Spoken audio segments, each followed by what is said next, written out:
Oppenheimer first. I've already got my tickets. A friend and I are going. We're doing Oppenheimer, then we're brunching with cocktails, then we're doing Alpha Cheech, and then we're going to Barbie at a different theater. Welcome to Ride On, episode 21. I'm James Gross, and I'm joined by my co-host, Julia Fain. Julia, happy 4th of July here in America. We celebrate that big day for us. How were your fireworks? I was going to say, James, it's now July 6th. I know 4th of July is a big day in the U.S., but I don't know that it's a multi-day celebration. It feels like it's just the one day. James, how are my fireworks? So I might have told you this before. I love fireworks. I cannot get enough of fireworks. I will watch fireworks all the time. It is like one of the worst things for the environment. The air quality in LA right now, total shit. But I would say just in general, fireworks are great. My biggest disappointment of the 4th of July was that I did not have my own fireworks. So I did not let off any fireworks. I just had to, watch everybody else with their sparklers and all their other fun fireworks literally light up the sky of LA. So what about you, James? Have a good 4th? Yeah, well, definitely, that video of Los Angeles lighting up is fascinating and Yeah. great. I'm also glad you weren't participating in fireworks, Julia, because I believe they're illegal. So where you live, let's just, I wasn't participating in fireworks. Yeah. Good. Trying to keep Julia's you on the still show. not a criminal. Yeah, She's I probably thought you were going to breaking get your speed safety limits, vest. so. I was going to say, I thought you were going to get on your safety vest and your hard hat. And we were going to have a safety moment where you told me about like the safety and, danger of fireworks or something. Yes, exactly. They are very dangerous. Be careful out there, kids. But yeah, I mean, it's just great. We got to celebrate America's birthday, and now we're just continuing to the week. So yeah, let's get into the show though, Julia. We got a lot to cover here. So some announcements first. We continue to have our giveaway for the Lectric Lite that our friends at Lectric are giving away. You can enter that giveaway over at lectricebikes.com. We'll have a link to that in our show notes. So that will be going on for another week. Also, please, of course, subscribe to the show and leave comments on this week's episode as it relates to winning the Lectric Lite e-bike. And then finally, Julia, our last announcement for the day is I wanted to actually give the audience a shot at seeing basically our own announcement that we've made around the new ride review. So redesigned ride review and then some new features. So yeah, we're going to do this live. I'm going to actually pull this up. So that'd be fun. Seems dangerous, James. Are we really doing this live? Is this live or is this recorded? Okay, we're doing this live. All right. I'm in this. So I'm in for this. Very, very excited about the new ride review that we've announced. So a lot of redesign, of course, still like a lot of the similar content you might have seen at ridereview.com before, like our giveaways that you can see. Along with our news, we've added quite a few new guides, which is really exciting. And then we've added some ways that you can actually browse different vehicles. So for instance, you can go into the vehicle category. You can sort of course, buy the mode that you're interested in, but also buy, like, let's say the use case, which is very cool. The pages have been redesigned. We just think they're much more fluid and fun to look at, and just visually appealing as well. We also, of course, have this by not just vehicles, but also all of our accessories. All of course, the brands that we have are categorized as you might expect. Our experts as well, all the amazing reviewers that are out there that we link to. And then, of course, as you know, with our incentive program, Julia, I think you're going to talk about some incentives today, which is really exciting.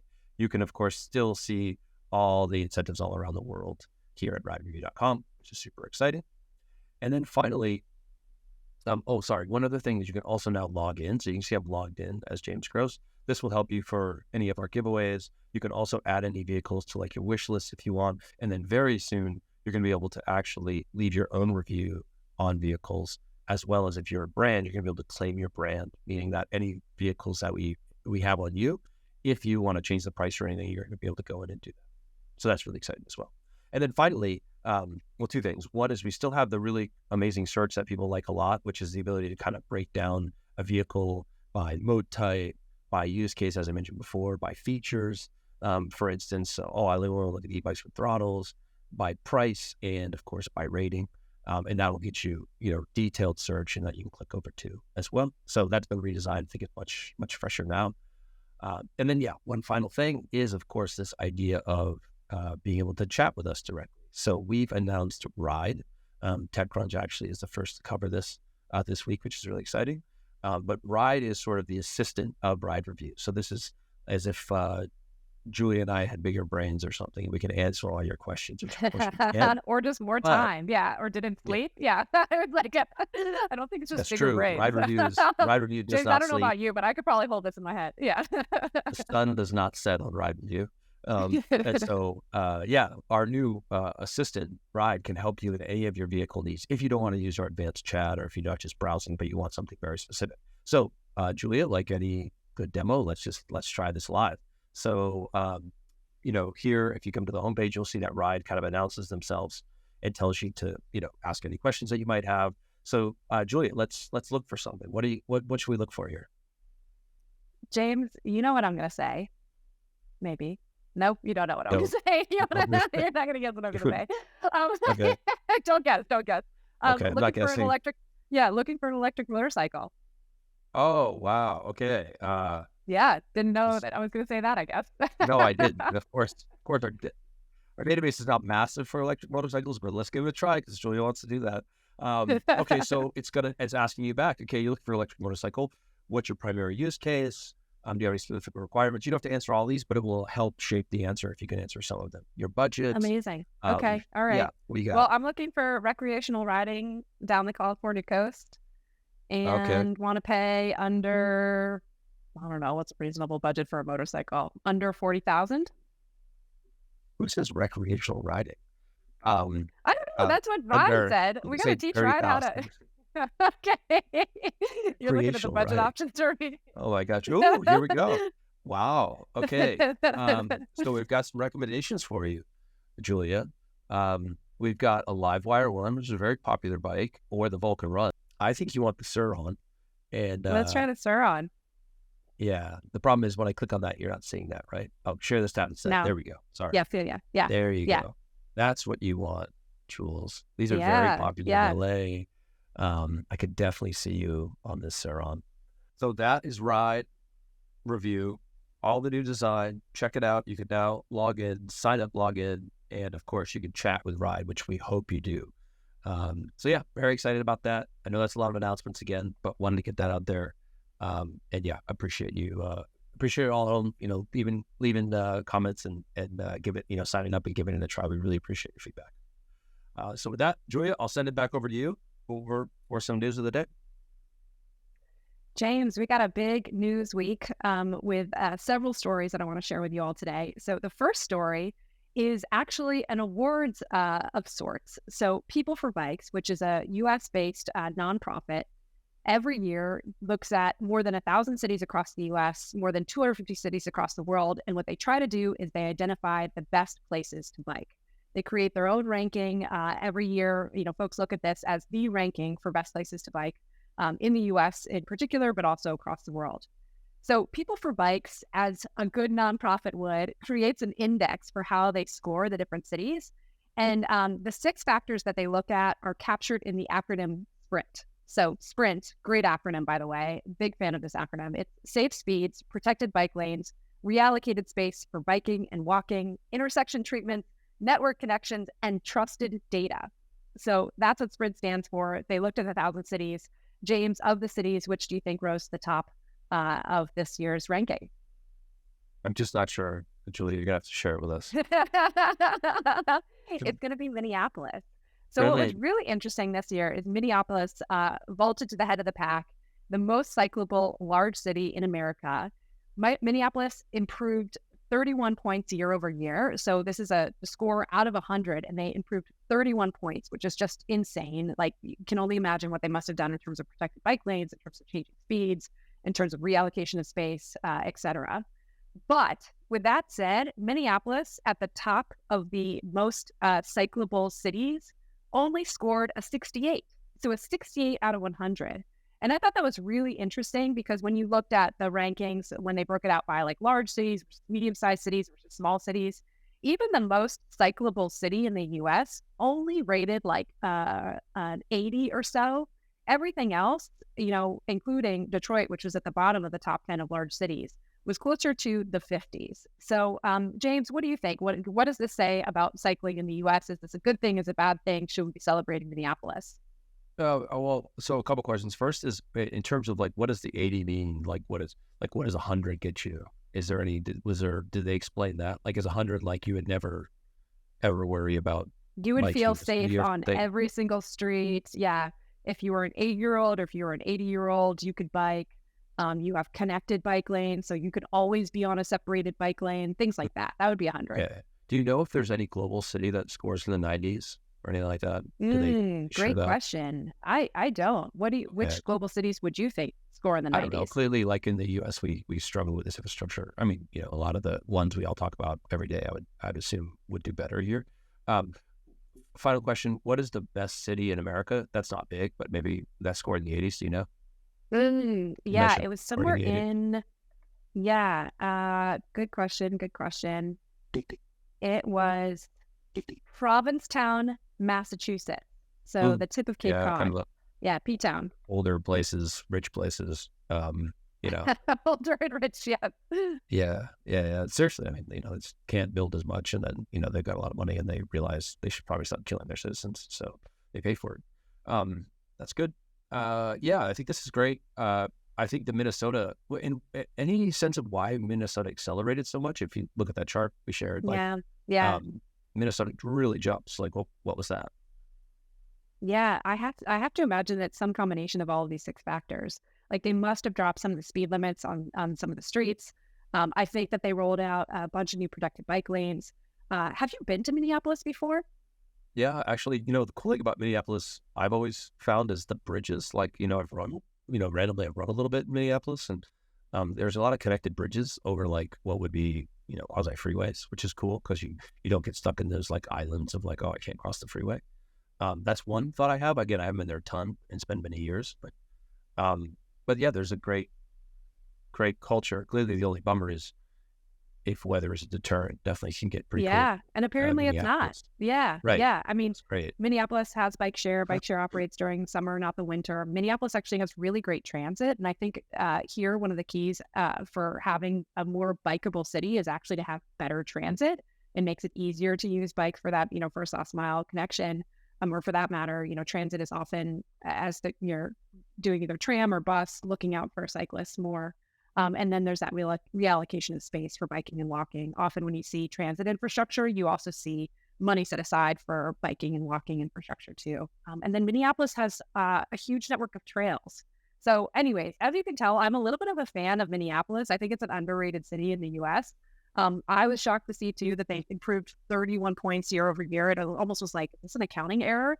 But again, since it only scored in 68 and a lot of the other cities in the US are not scoring much higher, except for Provincetown, Massachusetts, I think what it says to me is that we still just have a bunch of work to do for next year to get the high scoring cities all on the upper end of this point scale and closer to 100. Yeah, I agree. And so maybe, and if I can add one note here, and I don't have my safety vest on, I should have it on.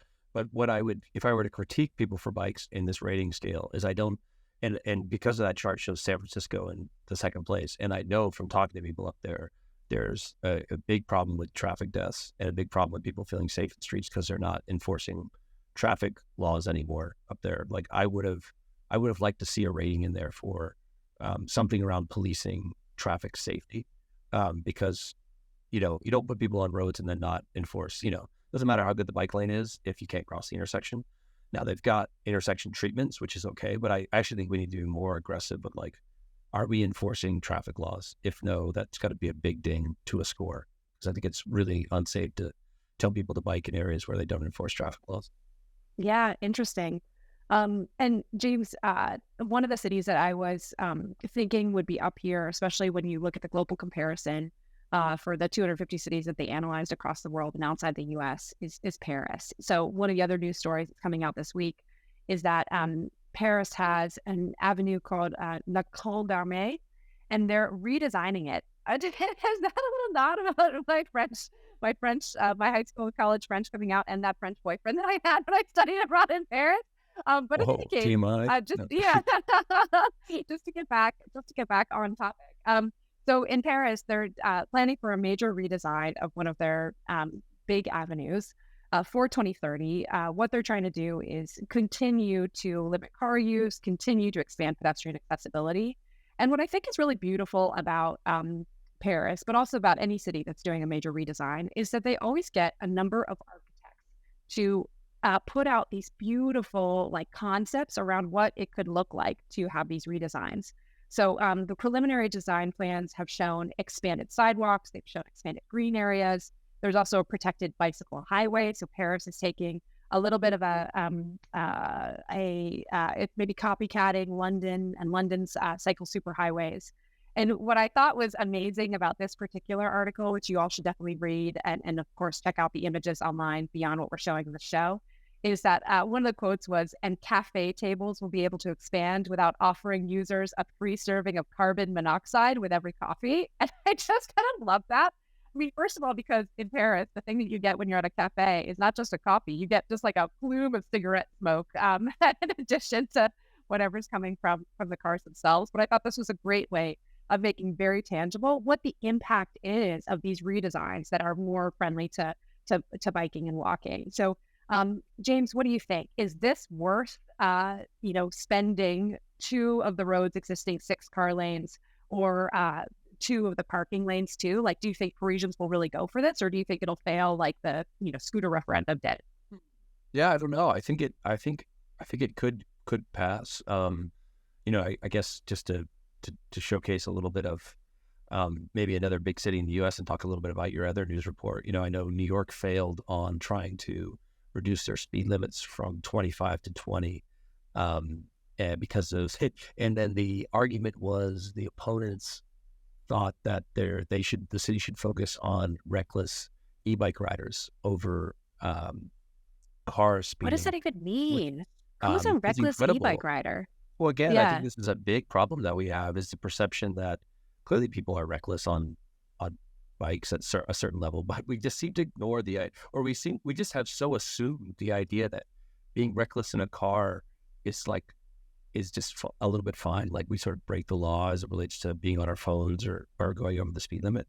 And so I don't know if it will pass. It should pass. I mean, I think there's all the data, whether you live there and you're most likely your real estate prices go up because you have safer roads or because it's a better place to be, or you get better companies and businesses in because those places become more tourist attractive or just become more attractive in general and people are hanging out on the streets more. So all the things are positive, but I would definitely, if I use New York as a proxy, and I think Paris and New York are similar in a lot of ways, New York tried very hard to pass the speed limit rule, which is a good rule. I mean, there's a horrific crash in New York this week that killed multiple pedestrians from a car just completely speeding out of control. But again, the idea is like, the headline that we shared with the Gothamist story basically says the council people saying I'm not a dictator. I don't know. I don't think you have to be a dictator to really think that maybe lowering speeds is a good thing. It's more just about do you have this mind to do it? Yeah, right. Yeah, this Speaking is of patriotism, the freedom call. 4th of July. Yeah.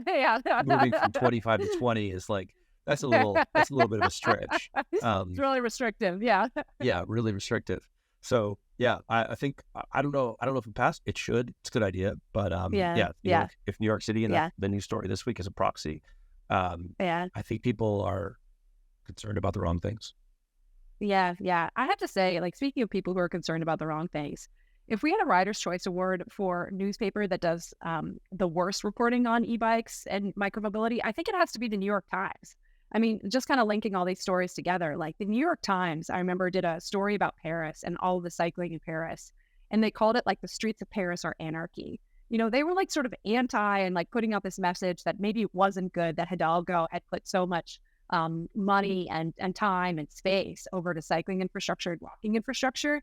And I think the New York Times, honestly, and I hate to call them out specifically because they're so great in so many ways, but they really do a disservice to anything related to e-bikes. And I think they're setting a bad precedent, especially for a city that New York, arguably is one of our largest markets for micromobility in the entire U.S., if not the largest market. And there's also seeing mass adoption of e-bikes for both kind of lower end and for use during your jobs consumption, and then also at the higher end, more sort of higher end bikes. So again, just got to call out New York Times. I think they really need to start doing some better reporting, both abroad and in the US, and start trying to help with e-bike adoption rather than scaring people about it. So James, let me move on to just my last set of good news topics, which is more about rebates. I think we talked a lot about what's happened in Colorado, what's happened in Denver in terms of the e-bike voucher program. There was this program in the state of Colorado called the Can Do Colorado e-bike pilot program. One of the national laboratories, NREL, looked at the benefits of electric cargo bikes over cars. They tracked the transportation habits of 250 participants over 2 years, and they found that there were just notable improvements in convenience and ownership costs when you're taking an electric cargo bike compared to driving an SUV. I thought that was really interesting as well, that the cargo e-bike equivalent, or the e-cargo bike equivalent, was actually an SUV. It's not just like a passenger sedan. That's like what the two things that you should be comparing. They found that the participants preferred to walk distances up to 1 mile and then use e-bikes for distances between 1 and 4 miles. They also found that the program-wide energy savings for this, which is one of the reasons why a lot of these rebate programs are happening, because they're being tied into climate, was equivalent to the energy use of 1,000 average-sized homes for an entire day. So seeing some actual, measurable results in terms of energy savings. James, just a few more e-bike incentive programs that are launching. Vermont is relaunching its statewide e-bike incentive program. They have about $150,000 that they're putting out towards certified dealers, that once that money is exhausted, it'll be gone, but residents get up to $800 to purchase the e-bike or electric cargo bike. More in my backyard is in the city of Pasadena. That is going to start its first rebate program, or actually did start its first rebate program on July 1st. Residents are going to get up to $1,000 for the purchase of an e-bike or electric cargo bike. And then in Northern California, there was more research that came out that confirmed that e-bike rebate programs encourage people to drive less. So I think, good news from the perspective of rebates and launches of rebates and all of these vouchers and incentive programs. James, maybe before I turn it over to you to take us through some launches, what do you think? $150,000 from Vermont enough to really make a dent in terms of some of these incentive programs, or should we just be happy that anybody's spending any money at all on e-bike incentives? Yeah, I think I'll take the latter on that. I think it's like, let's try to praise and applaud these because they at least are some sort of kindling to the fire starting. And then, what we've seen with all the stories that we often hear with these companies is like they get a couple in an area and then they see sales take off. And so, yeah, I think it's great. Clearly, you can also go to ridereview.com and see all these incentives if you're interested. We're cataloging hundreds now. So yeah, I think all these, like what we talked about maybe many episodes ago, Julia, like we're not getting a lot of federal support here, but it is happening at the state and even the city, like city of Pasadena, right? Not a massive city, but like having them do this, I think is really important. So, let's see how it goes and continue to applaud it. Interesting. I don't know, James. I'm going to let you get to the launches in a second, but I think I'm going to have to disagree with you here.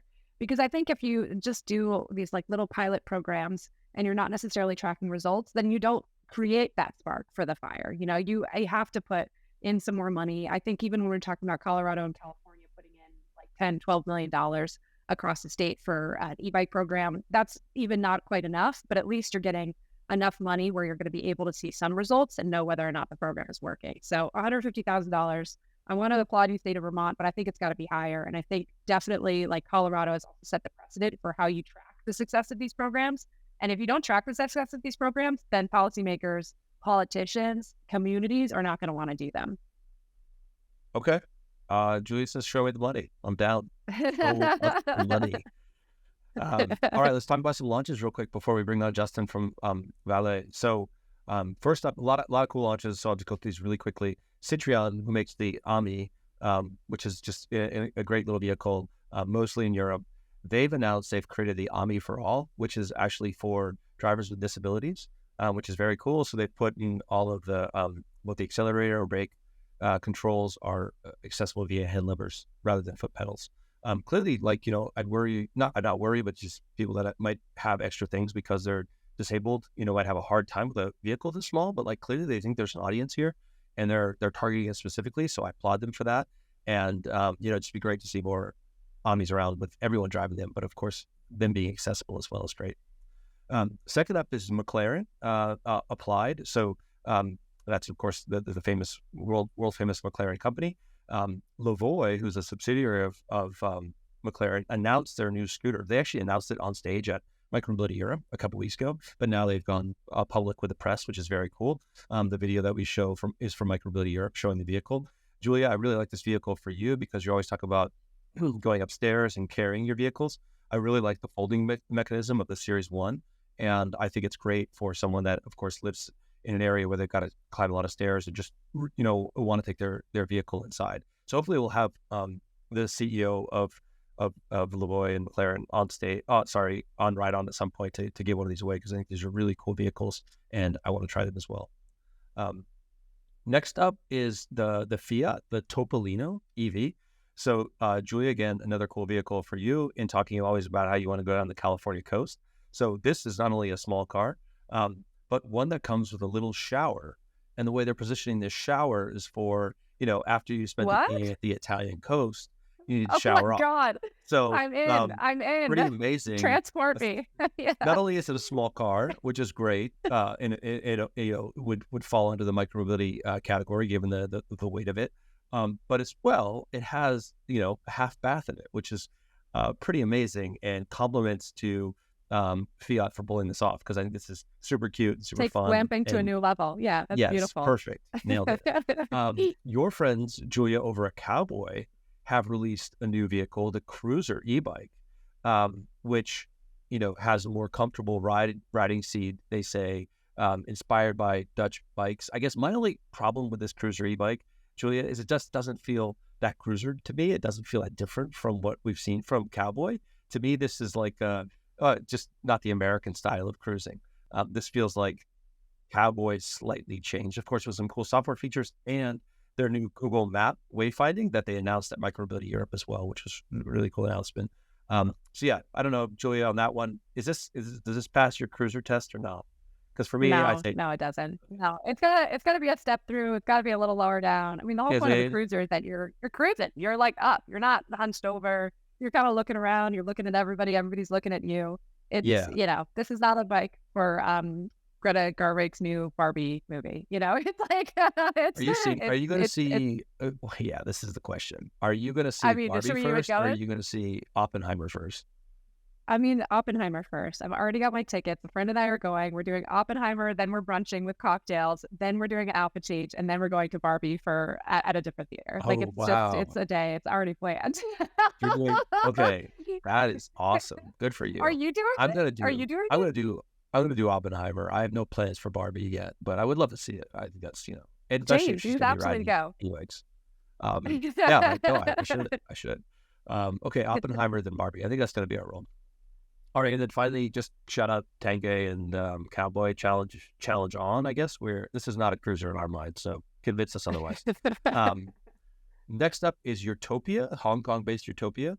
They've come out with the first ever AI-powered bike. They're saying the Fusion, which runs off of ChatGPT for questions and answers. They're also doing some other hands-free navigation and things like Apple Health integration. But very curious to see exactly what they mean by GPT integration.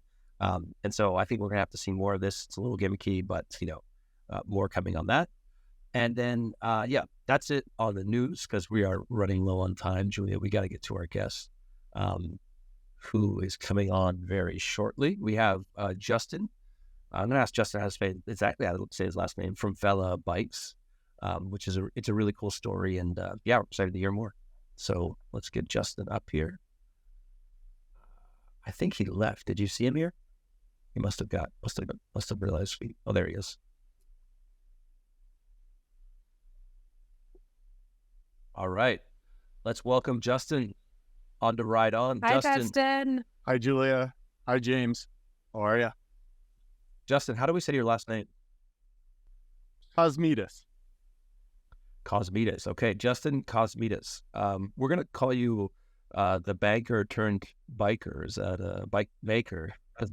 I like it. I also do beekeeping, so banks, bees, bikes, all the bees. Only do activities that start with B. Exactly. I get it. Strictly. So Should we talk about Vela or should we talk about beekeeping, Tim? What are you interested in? It's almost harvest season and we're releasing bikes and doing all sorts of stuff. So really we can talk about whatever. Wow. Wow. Good for Okay. you. All right. Good for you. Okay. So we don't have a ton of time. Speaking of that, so we'll go through this quickly. But Justin, I think you've got a great story, and of course we want to learn more. So you are a former banker that's turned into a bike maker, which is very cool. You're in Brooklyn. I think just to start, what's so interesting about your e-bikes is they, not like most American companies we've seen, they're not coming from China. They're coming from Detroit. Can you explain that story for the audience? Sure. We made a choice about a year and a half ago to move all of our production out of China and into a bike factory in Detroit. It's been making Detroit bikes for about 10 to 12 years. They also, it's the same factory that made the original city bikes here in New York. So incredible factory and really lucky to have the opportunity to make that shift. It was a perfect alignment of stars and something that we had been looking at doing for a long time, and couldn't be more excited about what that shift in production means for our products, both now, but also in the future.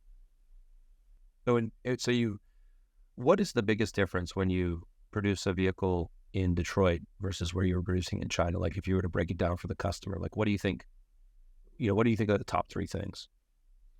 Yeah. So from all first point out from our perspective, the most important and the biggest change is that our production window goes from, instead of it being a year or 18 months in advance, we now can produce bikes 4 to 6 weeks in advance. And as an industry, we've all experienced great undersupply and then great oversupply.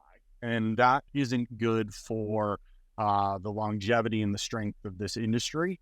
Being oversupplied and having a ton of inventory really isn't good for any sort of projections, planning, forecasting going forward. So that's one of the biggest things, and the biggest change is that we can shrink our production window. Much better use of capital for a small operator like ourselves. From a consumer perspective, higher quality, but also the ability to really continue to touch point with the factory parts, being able to service. I believe strongly in the that we are entering the next phase of as an industry, the next phase where after sales, the servicing, keeping these bikes on the road is absolutely crucial. And that is from, both our standpoint, but also our consumer standpoint, much, much easier when we have our production facility, right here in the U.S. We also have a local production facility for South America and Brazil still. Great. Julia, I'm going to hand it over to you. Yeah, Justin, I'm curious about this factory in Detroit. Are you the only bike company that's manufacturing there, or are other bike companies starting to catch on and manufacture domestically rather than abroad? Yeah, I mean, we see this trend really not just in mobility and electric bikes. We see it across, the economy in general. This facility is actually able to handle quite a bit of assembly and production. We're doing steel frame production all the way through assembly, QC, and then fulfillment. We started with just assembly and QA and then fulfillment. But there are more bike companies. Detroit Bikes is our sister company, producing under the same window, under the same facility there.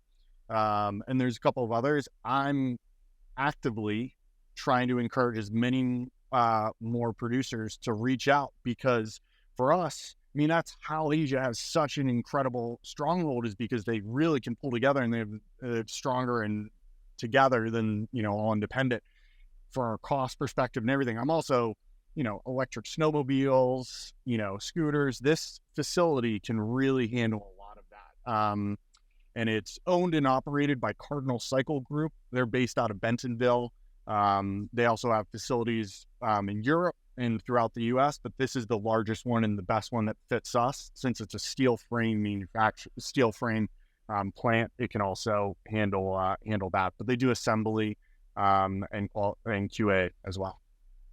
Yeah, Justin, that's super interesting. I mean, I totally agree with you that I think the industry needs to shift towards what happens after you purchase the bike, and how do you get it serviced? How do you get it maintained? Can you do that yourself, or can you also get somebody to do that for you pretty easily? But I think actually you've hit on something here, which is the domestic manufacturing of e-bikes or micromobility options, period. And I love this idea of trying to pull together the different producers and start doing that, because my background's partly on the politics side. I think that's going to be super helpful for advocacy and trying to get folks to move towards bigger incentives for e-bike manufacturing. But I also just think it's a good idea. It sounds like from your perspective, it also gives you more control over figuring out how much supply to have versus how much demand you have. So Justin, maybe let me ask this: like, you're a banker turned bike maker. Why? Like, did you discover a soul? Like, did you just like always like? No, I'm kidding. I'm just being an asshole. Did you? That's gonna have to be bleeped out. But yeah, like, why did you decide to do that? Look, I fell in love with e-biking, and it was my favorite part of the day. It was going to the bank and coming from the bank was the best part of the day. I lived across the street from the first Van Moof store here in Brooklyn.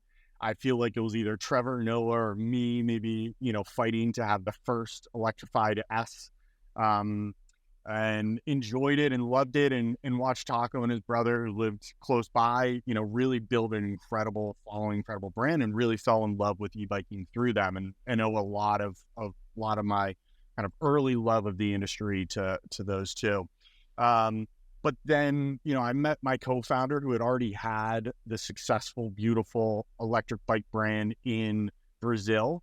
And where we really connected was the fact that he had built a product, similar timeline as Van Moof releasing their electrified S, their first version. He built a product that had to stay on the road. And in Brazil and in South America, it was crucial that you could service the bike. It had 85% of the componentry was off the shelf. And it could continue to live on and on. I call it the Cuba effect with cars. You got to just keep these bikes on the road and cars as long as possible. And we really bonded over that as we brought the brand into the United States in 2020, because I saw that it doesn't make sense for our Dutch friends to ship a bike from Boston to New York to have a simple battery replacement, or some electric componentry upgraded, or even something basic as a derailleur or something like that. You really need to think more holistically about this. So we really bonded over that as we launched the brand into the US, and continue to, as today we released our trade-in, trade-up program. I believe that the industry, as we grow and we get millions of these devices each year hitting the streets, we need to continue to have after sales. It really is following the early automobile years as we, see this next evolution of the industry. Amazing. Well, Justin, these interviews, are never long enough. I'll pass it over to James to close us out here. Yeah. So two things, Justin, real quick. So shout out to your trade-in, trade-up program. The concept of buyback programs is something Julia and I have been thinking about that a lot. And clearly, as tech nerds, I do it with the iPhone every year. It's a beautiful program. And then you see the back end of how Apple treats those old phones and how they have their robots that disassemble them and put them back into the supply chain. It's really a beautiful story. And I think it allows for, of course, the proliferation of them to over 1 billion people now. I want to learn more about that. You should be on the podcast sometime to really dive into that, how you're doing that. How do you think about taking those things apart? How do you think about reusing parts? And then, of course, creating more of a longer tail market. So awesome that you're doing it, though. And people can find that on your website. And then finally, we're going to give away one of your Vela 2s, which is very exciting. And you have the Vento coming out. So I know you're busy, and it sounds like maybe that Detroit factory allows you to move pretty quickly. So just to end, let's hear a little bit about the Vela 2 that people can win today. And let's also hear about the Vento that's coming out soon. Yeah, Vela 2 has been loved, and it's our top selling Vela, and it's not going anywhere. We're continuing to produce those, and it's a wonderful entry level bike for our offering. And where we've really found a lot of successes, our Velas attract over 80% of new riders, but also over 2/3 female ridership, and really tapping into more and more people going from shared bike programs here in New York, but in other markets, and then their first e-bike, and something that is not overly aggressive, something that you can get on and really feel comfortable with, and really, part of our design, again, stripped down with as back to the classic, beautiful 1970s French style bike as possible, is something that really, allows riders to feel as comfortable as possible when they get on their first e-bike there. So the Vela 2 is an incredible bike, again, designed not to look like an e-bike. We love when people say that. I love passing people and that confused look when they see me pass by on an electric bike. It's got a connected interface. It also has a 4G SIM card. I was getting pizza last night, and in the minute and a half it took to get a slice of pizza, my bike was stolen. So after this, I'm going to track down my bike in the East Village and hopefully get Tell us what happened. Yeah, we need to know. I was catching up with some old friends and we were grabbing some pizza, and literally in the minute it took to get a slice of pizza, it zipped off. We were able to track it down to the building last night, go to it, but it was obviously inside, and I'm watching it literally on my screen. Hologram is the same group that works with Cowboy and others. So tracking my bike right now.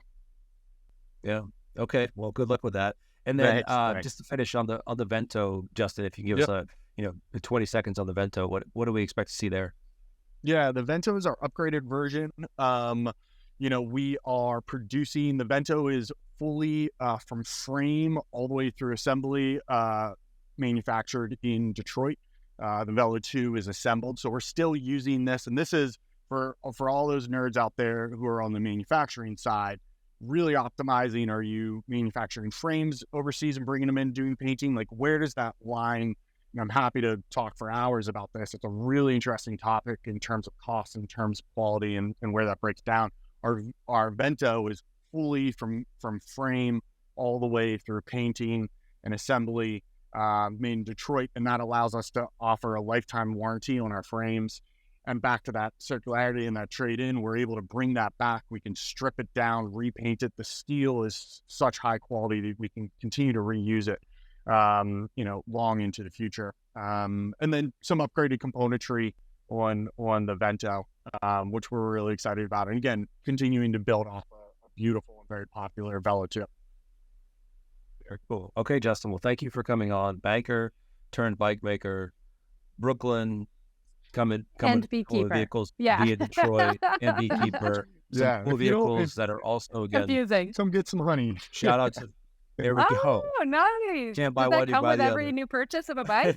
Maybe the giveaway. Should it come with the giveaway? Someone said, That's yes. collusion. Actually, I like that. We'll also give away some of my Brooklyn's finest honey. I should give some honey away. This is a first for us, bike. Justin. Absolutely. Absolutely. I love it. Julia, James, thank you so much. And Bye. Justin, the Jays. All right. Thanks, guys. Bye, See y'all. ya. Bye. See ya. All right, Julia, that's it for our show. I know we're running late. Yeah, you got anything else? No, just right on. Okay, right on, Julia. Talk to you soon.